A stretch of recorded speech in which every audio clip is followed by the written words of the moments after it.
Welcome everyone, it's Giant 2B here at Universal Studios again on our rainy day in January. We're going to do some stuff we missed. Area at Universal Studios Hollywood, the best Universal Studios ever.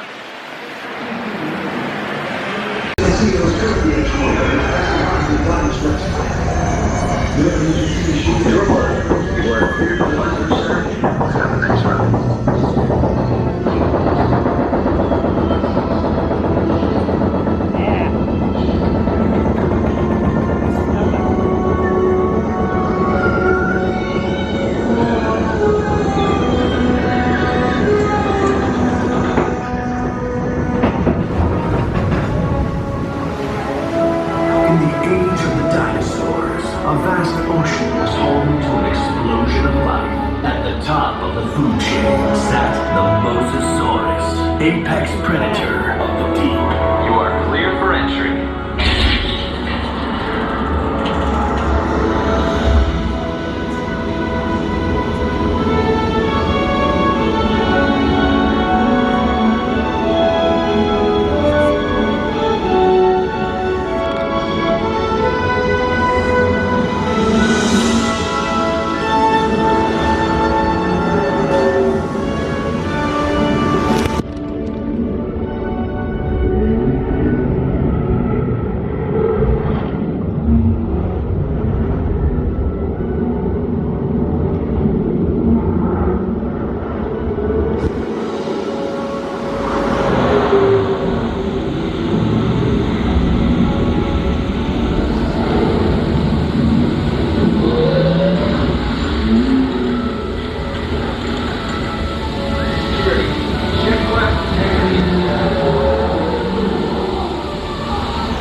In a few seconds, we will be entering Herbivory Valley, where plant-eating dinosaurs roam freely.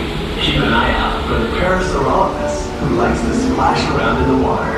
You may even see our new baby Stegosaurus, one of the latest additions to our Jurassic World family.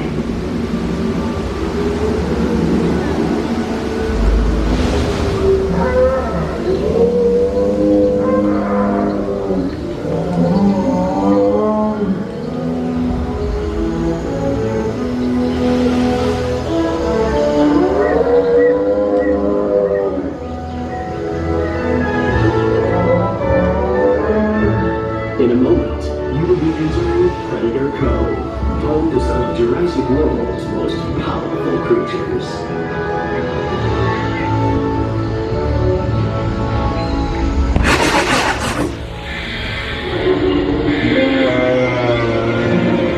We have everything from the Lord. We show multiple containment failures. Multiple systems.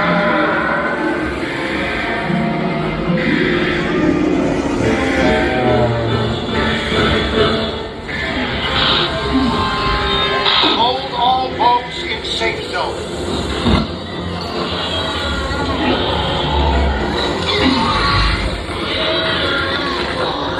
Sir, we have Woodlawn in the cove just past the return point. Sir, this is out of containment.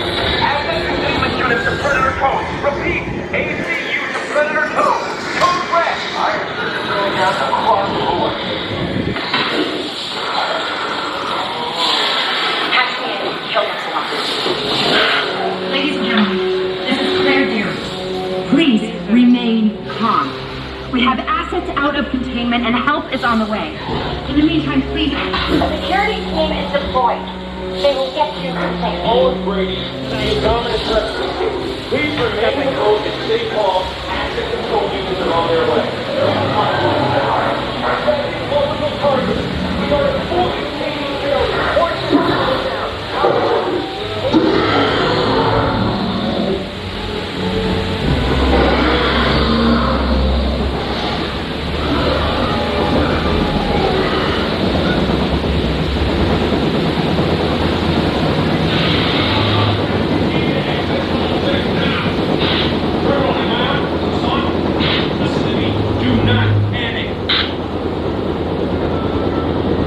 You can see me.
That was it? That was it.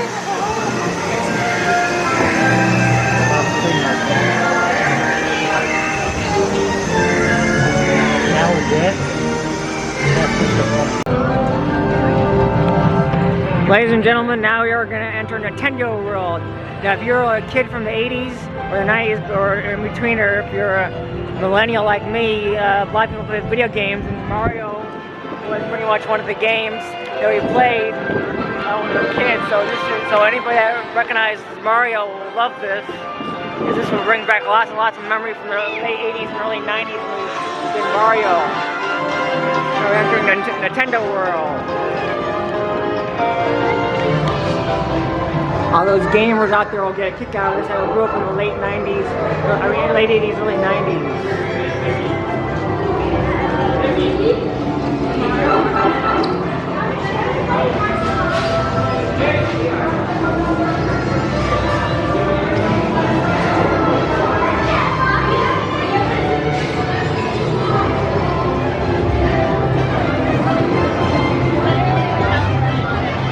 Looks like right in the rabbit world to me.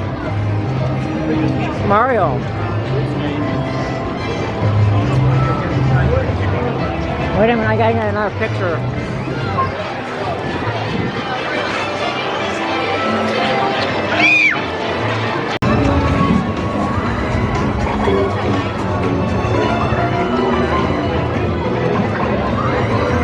So if you're born in the 80s or the 90s or late 80s and early 90s, you'll remember this.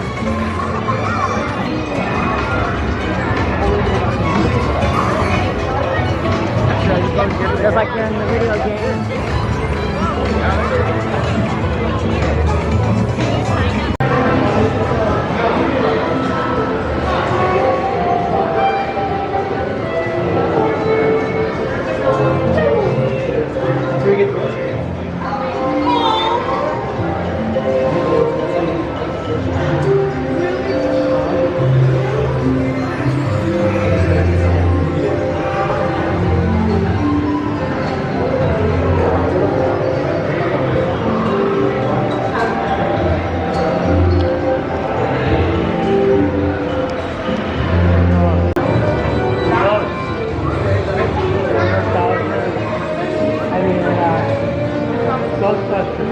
Yeah.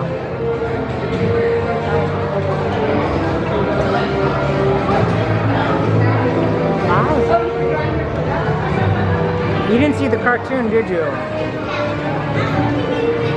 It's not a Mario cartoon. Not the movie, the TV show.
also on Monday.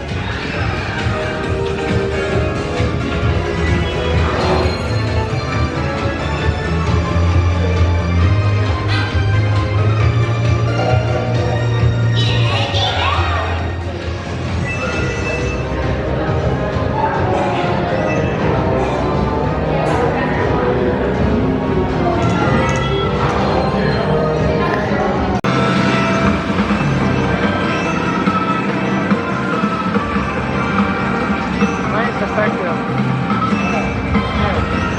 Well, it's okay. No, I have mine on. Video game. Start shooting. Shooting what? Targets. I can't. Don't sound my head.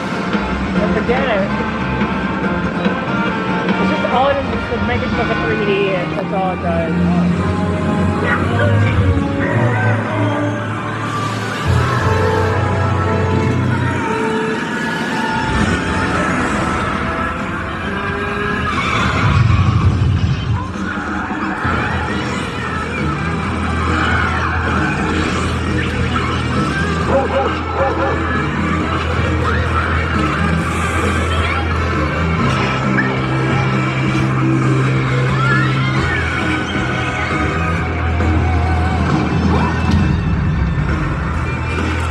Yeah, look for this. You can see all the things. I'm firing the torpedoes.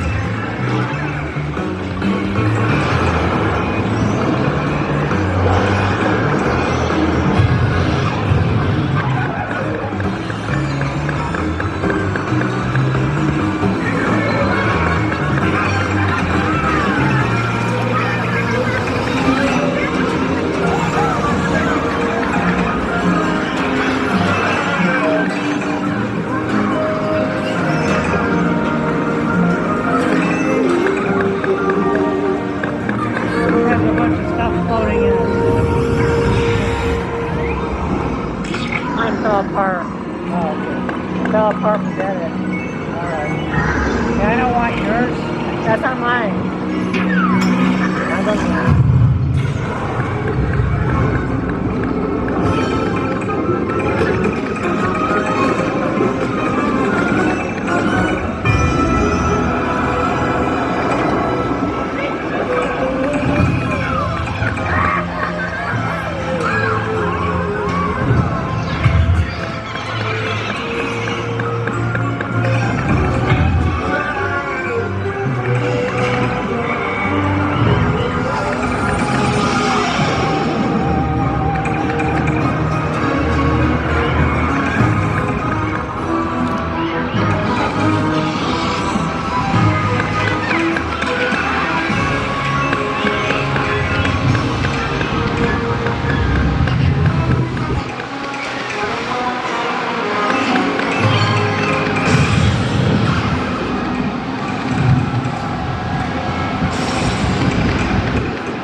defective visor, so the idea was to put you in the video game, and I could see where the goods and bads come through. Anyway, so this was Bowser's challenge. Children may not sit on laps. Secure all loose items. Finally, the use of still or video cameras is not permitted.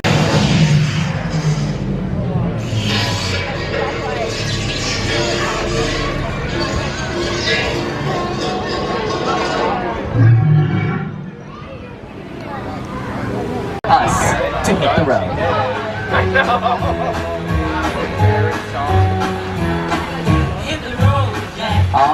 Alrighty, folks. We are on our way down to a real working movie studio lot.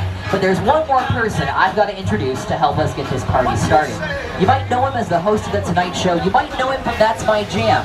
May I present the one and only Jimmy Fallon. Oh, hey there! You made it! Welcome to the Universal Studio Tour. I'm Jimmy Fallon. I'll be making sure that you get through this experience in one piece. You've got the very best guide. Dimitri. And the greatest driver. Garrett. They're the best. I love them. Even though Dimitri owes me $5. I know you guys are excited to get on the tour, but first, a few safety rules. Alright, okay, Mr. Fallon makes a good point. I've got some safety rules to go over, starting with the screens that say warning. Now folks, these screens will never ever be in 3D. I promise I will let you know when to wear those 3D glasses, but for now they're not currently needed. They do not make good sunglasses, and I'd rather avoid you hurting your eyes and getting a headache if at all possible. Now, if you need any sort of guest assistance or have a medical emergency, or let's say you drop something of value off the side of the tram, or have any sound or video issues, just reach up and grab that red cord that runs along the center of the ceiling of the tram. And I'll be back to assist you as soon as it is safe for me to do so. Otherwise, during the entire tour, please stay seated and keep all hands, arms, feet, and legs inside the vehicle at all times. And then remember to use that red cord above your head if you need assistance, because the studio is private property, so if you drop your phone or just can't wait to use the restroom, pull that cord and remain seated. Please no smoking and... Ladies and gentlemen, now we are going to enter Nintendo World.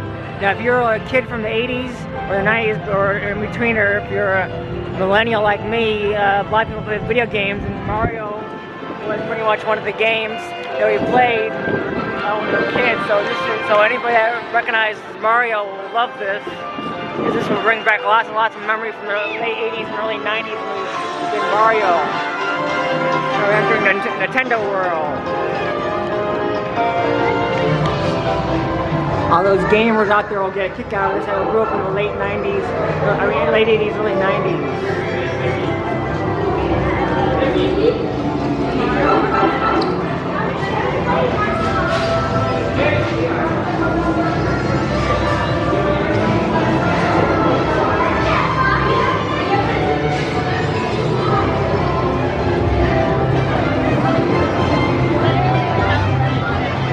Looks like riding a rabbit world to me.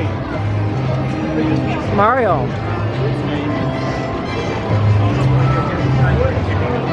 Wait a minute, I got another picture.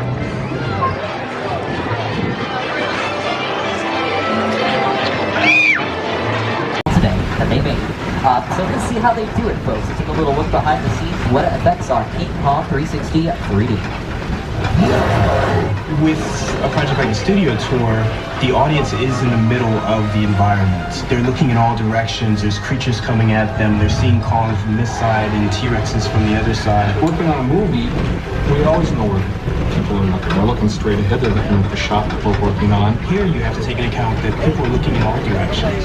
Also, one of the things about this ride, unlike the movies that we're used to working on, there's no cuts because it's one giant shot. This tram that's driving along through Skull Island is where the camera's from. This ring represents where the screen is 10 meters away.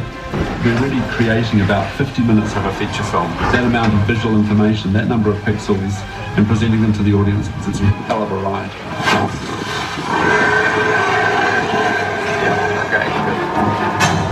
So, back there on Skull Island, when the quote-unquote fifth car of our tram appeared back on screen, let's address that situation. Because when it appeared on screen, it became what's known in the industry as a picture car. So get those cameras ready. We're going to check out some of the coolest picture cars to ever visit us here on the lot. Now the cool thing about these picture cars is they're not just cars. They're any sort of plane, train, boat, automobile that appears on screen. So whether it's a young George Lucas's American Graffiti, the Ford Coupe, the Magnum PI Ferrari driven by Tom Selleck, or some great selections from both parts 1 and 2 of Robert Zemeckis' Back to the Future. Now if you want something a little more eco-friendly, a little more prehistoric, you'll have to take it all the way back to Bedrock with the Flintstones, though notice, those aren't real cars. Those are metal frames covered in foam, fiberglass, and a little bit of wood. To look like natural materials. We have a visitor from Warner Brothers lot, the Ford Anglia from the Harry Potter and the Chamber of Secrets, and some great selections for both Jurassic Park and World trilogies. Some of our newer additions are the Fry's Electronics van from Jordan Peele's Nope. We have the Crawdaddy from Us, and this tank-like vehicle. Now, it's actually not a tank. Its proper name is the Bradley Infantry Fighting Vehicle, but we like to call it the Plank Tank here on the studio tour because it's mostly made out of wood. The reason I point out all these little details, these examples of modifications, is because modifications are incredibly important to our filmmakers. They either help them tell their stories, like those Back to the Future Flintstone cars. You don't even need to see the movie. You know a lot about the world of the story they take place in. Something, on the other hand, like the gyrosphere from Jurassic World, might have been changed in a less perceivable way. Something, for instance, like the fact that it wasn't actually missing any glass because all of that glass was added in using CGI or computer-generated imagery after the filming, after the production was done. But while I have you on the topic of everything Jurassic, folks... Welcome to Jurassic Park. We're now surrounded by some of the original props and set pieces from the original Jurassic trilogy. To your left-hand side is the mobile lab from the Lost World Jurassic Park. Last time we saw it on screen, it was being dragged off a cliff. Well, no, that would take far too much time, so instead we take matters into our own hands, and this is how we can, in a matter of speaking, control the weather. But it has nothing to do with the mist that's sprinkling down today. So here's how we control the quote-unquote weather. We use a technique called a practical effect. So this realistic rainstorm only has 3 ingredients.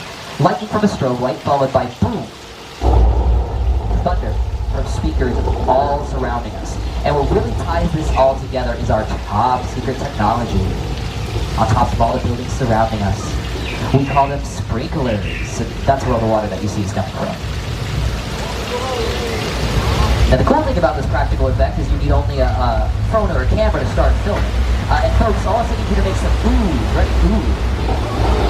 Okay, how about some ahs while we're at it? Ready, ooh. Nicely done, folks. Congratulations on surviving the flash flood.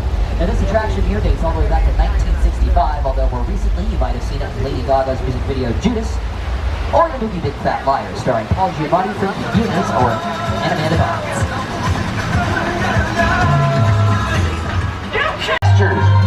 That's right. That's where I aim to shoot you. A little bit further on up the road, we've actually just reached the approximate 15-minute mark before the end. Okay, alright, okay, no need to show off. Okay, car 3, I'm trusting you planned a fantastic welcome for the day.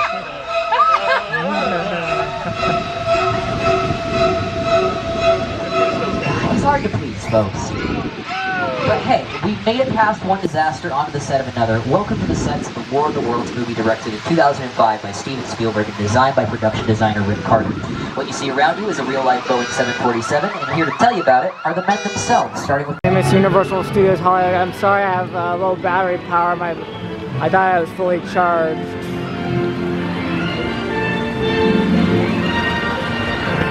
Anyway, so this is Johnny 2B standing off into the Hill Valley because they're filming the new Quantum Leap. So here we are at Universal's Hollywood. Chipmunks. All the Nickelodeon stuff is gone. It's been slowed off.